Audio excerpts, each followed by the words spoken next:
ജെറമിയ 23 അധ്യായം. വരാനിരിക്കുന്ന രാജാവ്.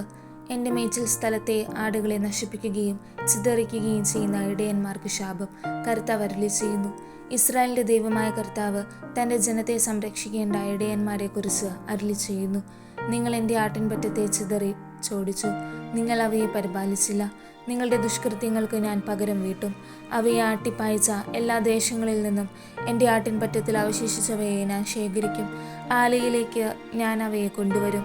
അവ വർദ്ധിച്ച് പെരുകുകയും ചെയ്യും. അവയെ മേയ്ക്കുന്നതിന് ഇടയന്മാരെ ഞാൻ നിയോഗിക്കും. ഇനിമേൽ അവ ഭയപ്പെടുകയോ വേവലാതിപ്പെടുകയോ ഇല്ല, ഒന്നും കാണാതെ പോവുകയുമില്ല. കർത്താവ് അരുളി ചെയ്യുന്നു. ഇതാ, ഞാൻ ദാവീദിന്റെ വംശത്തിൽ നീതിയുടെ ശാഖ മുളപ്പിക്കുന്ന ദിവസം വരുന്നു. കർത്താവ് അരുളി ചെയ്യുന്നു. അവൻ രാജാവായി വാഴുകയും ബുദ്ധിപൂർവം ഭരിക്കുകയും ചെയ്യും. നാട്ടിൽ നീതിയും ന്യായവും അവൻ നടപ്പാക്കും. അവൻ്റെ നാളുകളിൽ യൂദ രക്ഷിക്കപ്പെടും, ഇസ്രായേൽ സുരക്ഷിതമായിരിക്കും. കർത്താവാണ് ഞങ്ങളുടെ നീതി എന്ന പേരിലായിരിക്കും അവൻ അറിയപ്പെടുക. ഇസ്രായേൽ ജനത്തെ ഈജിപ്തിൽ നിന്ന് കൂട്ടിക്കൊണ്ടുവന്ന കർത്താവാണേ എന്ന് ആരും ശബ്ദം ചെയ്യാത്ത കാലം വരുന്നു. കർത്താവ് അരുളി ചെയ്യുന്നു. ഇസ്രായേൽ സന്തതികളെ ഉത്തരദേശത്തു നിന്നും അവിടുന്ന് നാടുകടത്തിയ എല്ലാ രാജ്യങ്ങളിൽ നിന്നും തിരിച്ചു കൊണ്ടുവന്ന കർത്താവാണേ എന്നായിരിക്കും അവർ സത്യം ചെയ്യുക. അവർ തങ്ങളുടെ സ്വന്തം നാട്ടിൽ പാർക്കും. പ്രവാചകന്മാരെക്കുറിച്ച് എൻ്റെ ഹൃദയം തകരുന്നു, അസ്ഥികൾ ഇളകുന്നു, വീണു കുടിച്ച് മത്തുപിടിച്ചവനെ പോലെയാണ് ഞാൻ. ഇത് കർത്താവിനെ പ്രതിയും അവിടുത്തെ വിശുദ്ധ വചനത്തെ പ്രതിയും അത്രേ. നാട് മുഴുവൻ വ്യഭിചാരികളെ കൊണ്ട് നിറയുന്നു. ശാപനിമിത്തം നാട് വിലപിക്കുന്നു. മരുഭൂമിയിലെ മേച്ചിൽ സ്ഥലങ്ങൾ കരിയുന്നു. അവരുടെ മാർഗം ചീത്തയും അവരുടെ ശക്തി അനീതി നിറഞ്ഞതുമാണ്. പ്രവാചകനിലും പുരോഹിതനിലും മ്ലേച്ഛത നിറഞ്ഞിരിക്കുന്നു. എൻ്റെ ഭവനത്തിൽ പോലും അവർ ദുഷ്ടത പ്രവർത്തിക്കുന്നത് ഞാൻ കണ്ടിരിക്കുന്നു. കർത്താവ് അരുളി ചെയ്യുന്നു. അതുകൊണ്ട് അവരുടെ വഴികൾ അന്ധകാരം നിറഞ്ഞതും വഴുവഴുപ്പുള്ളതുമായിരിക്കും. അതിലൂടെ അവർ ഓടിക്കപ്പെടുകയും വീഴ്ത്തപ്പെടുകയും ചെയ്യും. അവരുടെ ശിക്ഷയുടെ ആണ്ടിൽ അവരുടെ മേൽ ഞാൻ തിന്മ വർഷിക്കും. കർത്താവ് അരുളി ചെയ്യുന്നു. സമറിയായിലെ പ്രവാചകന്മാരുടെ ഇടയിൽ അരോചകമായ ഒരു കാര്യം ഞാൻ കണ്ടു. അവർ ബാലിൻ്റെ നാമത്തിൽ പ്രവചിച്ച് എൻ്റെ ജനമായ ഇസ്രായേലിനെ വഴിപിഴപ്പിച്ചു. ജെറുസലേമിലെ പ്രവാചകരുടെ ഇടയിൽ ഭയാനകമായ ഒരു കാര്യം ഞാൻ കണ്ടു.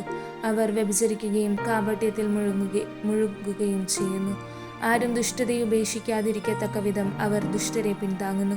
അവർ എനിക്ക് സോദോം പോലെയാണ്, അവിടുത്തെ നിവാസികൾ ഗൊമോറ പോലെയും. അതുകൊണ്ട് സൈന്യങ്ങളുടെ കർത്താവ് പ്രവാചകന്മാരെ കുറിച്ച് അരുളി ചെയ്യുന്നു. അവരെ ഞാൻ കാഞ്ഞിരം തീറ്റും, അവരെ ഞാൻ വിഷം കുടിപ്പിക്കും. എന്തെന്നാൽ ജെറുസലേമിലെ പ്രവാചകന്മാരിൽ നിന്ന് ദേശം മുഴുവൻ അധർമ്മം പരന്നിരിക്കുന്നു. സൈന്യങ്ങളുടെ കർത്താവ് അരുളി ചെയ്യുന്നു. തങ്ങളുടെ പ്രവചനം കൊണ്ട് നിങ്ങളെ വ്യാമോഹിപ്പിക്കുന്ന പ്രവാചകന്മാരെ നിങ്ങൾ ശ്രദ്ധിക്കേണ്ട. അവരുടെ വാക്കുകൾ കർത്താവിൻ്റെ നാവിൽ നിന്നുള്ളതല്ല, തങ്ങളുടെ തന്നെ മനസ്സിൻ്റെ വിഭ്രാന്തിയാണ്. കർത്താവിൻ്റെ വാക്കിനെ പുച്ഛിച്ചു തള്ളുന്നവരോട് നിങ്ങൾക്ക് എല്ലാം നന്മയായിരിക്കുമെന്ന് അവർ നിരന്തരം പറയുന്നു. തങ്ങളുടെ തന്നെ മനോഗതങ്ങളെ മറക്കടമുഷ്ടിയോടെ പിന്തുടരുന്നവരോട് നിങ്ങൾക്ക് യാതൊരു തിന്മയും വരികയില്ല എന്നും അവർ പറയുന്നു. അവരിൽ ആരാണ് കർത്താവിനെ കാണാനും അവിടുത്തെ വചനം ശ്രവിക്കാനുമായി അവിടുത്തെ സന്നിധിയിൽ നിന്നിട്ടുള്ളത്? അവിടുത്തെ വചനം കേൾക്കുകയോ ശ്രദ്ധിക്കുകയോ ചെയ്തിട്ടുള്ളത് ആരാണ്?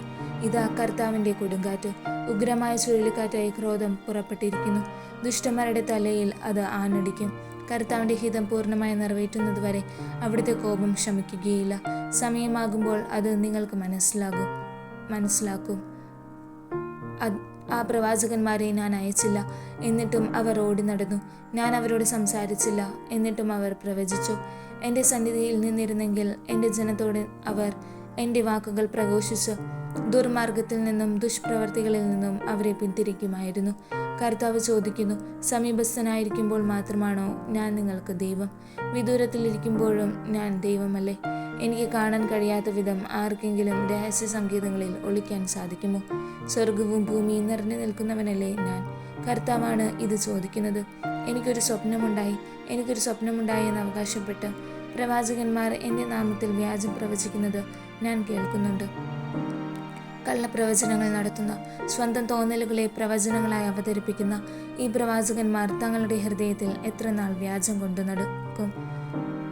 തങ്ങളുടെ പിതാക്കന്മാർ ബാലിനെ പ്രതി എൻ്റെ നാമം വിസ്മരിച്ചതുപോലെ എൻ്റെ ജനത്തിൻ്റെ ഇടയിൽ എൻ്റെ നാമം വിസ്മൃതമാക്കാമെന്ന് വിചാരിച്ച് അവർ തങ്ങളുടെ ഭാവനകൾ പരസ്പരം കൈമാറുന്നു. കർത്താവ് അരുളി ചെയ്യുന്നു. സ്വപ്നം കാണുന്ന പ്രവാചകൻ തൻ്റെ സ്വപ്നം പറയട്ടെ. എൻ്റെ വചനം ലഭിച്ചിട്ടുള്ളവൻ അത് വിശ്വസ്തയോടെ പ്രഖ്യാപിക്കട്ടെ. പതിരിനും ഗോതമ്പ് മണിക്കും തമ്മിൽ എന്ത് പൊരുത്തം? എൻ്റെ വചനം അഗ്നി പോലെയും പാറയെ തകർക്കുന്ന കൂടം പോലെയുമല്ലേ? കർത്താവ് ചോദിക്കുന്നു.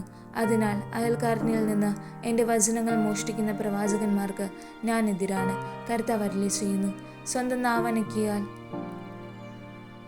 കർത്താവിൻ്റെ അരുളപ്പാടുണ്ടാകുമെന്ന് കരുതുന്ന പ്രവാചകന്മാരെ ഞാൻ എതിർക്കുന്നു. കർത്താവ് അരുളി ചെയ്യുന്നു. വ്യാജ സ്വപ്നങ്ങൾ പ്രവചിക്കുന്നവർക്ക് ഞാൻ എതിരാണ്. കർത്താവ് അരുളി ചെയ്യുന്നു. നുണകൾ പറഞ്ഞും വീമ്പടിച്ചും അവർ എൻ്റെ ജനത്തെ വഴിതെറ്റിക്കുന്നു. ഞാൻ അവരെ അയച്ചില്ല, അധികാരപ്പെടുത്തിയുമില്ല. അവർ ഈ ജനത്തിന് ഒരു ഗുണവും ചെയ്യുകയില്ല. കർത്താവ് അരുളി ചെയ്യുന്നു. കർത്താവ് എന്താണ് പരമേൽപ്പിച്ചത് എന്ന് ജനത്തിൽ ആരെങ്കിലുമോ പ്രവാചകനോ പുരോഹിതനോ ചോദിച്ചാൽ നീ പറയണം. കർത്താവ് അരുളി ചെയ്യുന്നു.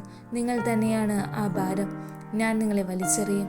കർത്താവിൻ്റെ ഭാരം എന്ന് പ്രവാചകനോ പുരോഹിതനോ ജനത്തിൽ ആരെങ്കിലുമോ പറഞ്ഞാൽ അവനെയും അവൻ്റെ കുടുംബത്തെയും ഞാൻ ശിക്ഷിക്കും. നിങ്ങൾ ഓരോരുത്തരും തൻ്റെ അയൽക്കാരനോടും സഹോദരനോടും പറയേണ്ടത് ഇങ്ങനെയാണ്. കർത്താവ് നൽകുന്ന ഉത്തരം എന്ത്? കർത്താവ് അരുളിച്ചെന്ത്? കർത്താവിൻ്റെ ഭാരം എന്ന് നിങ്ങൾ ഇനി ഒരിക്കലും പറയരുത്. ഓരോരുത്തരും അവനവൻ്റെ വാക്കു തന്നെ ഭാരമായി തീരും. എന്തെന്നാൽ നമ്മുടെ ദൈവവും സൈന്യങ്ങളുടെ കർത്താവുമായ ജീവിക്കുന്ന ദൈവത്തിൻ്റെ വചനം നിങ്ങൾ വളച്ചൊടിക്കുകയാണ്.